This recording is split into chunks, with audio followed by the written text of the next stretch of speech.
və mütləq mənada da yuxunun qaçmasını istəmirsənsə, normal olmasını istəyirsənsə, axşam 8-dən sonra telefondan uzaq olacaqsın. Heç də bacarmasan, ən azı yatmamışdan 1 saat qabaq telefondan uzaq olmasan, həmin telefondan aldığın müxtəlif dalğalar şüa vasitəsilə sənin yuxunu pozacaq. Çünki orqanizmdə o yuxunun dərinləşdirən və xoşbəxtlik hormonu verən melatonin hormonunun əmələ gəlməsinin qarşısı alınacaq. Görürsən, adamlar deyir, doktor, bilmirəm niyə mən saat 2-yə yatamıram, 2-dən sonra, 3-dən sonra dərin yatıram.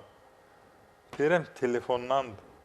Sən telefonu uzaq elə, 8-dən sonra götürmür, gör necə yatacaqsan. Və yatmamışdın da əvvəl təbii ki, bir doyunca sürətli yeriş yeri. Tərlə və gəl duş qəbul elə, yat. Yuxudan gözün açılmayacaq. Ona görə də çox təəssüflər olsun ki, bugün insanlar telefon vasitəsilə yatmağa üstünlük verirlər.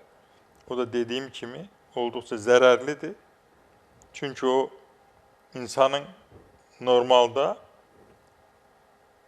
yatanda dediyim kimi xoşbəxtlik hormonu, melatonin hormonu ifraz olunur, yuxusu dərin olur, səhər özünü demir ki, bəziləri kimi demir ki, yuxudan durmuşam, doktor təzəcə, yenə də halsızam, elə bil yatmamışam.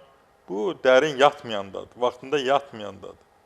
Ona görə də vaxtında yatmaq lazımdır ki, dərin yuxu yatasan və onun üçün də baxdığın gecə filmlər, seriallar, yəni ondan sonra hər hansı xəbər, informasiya,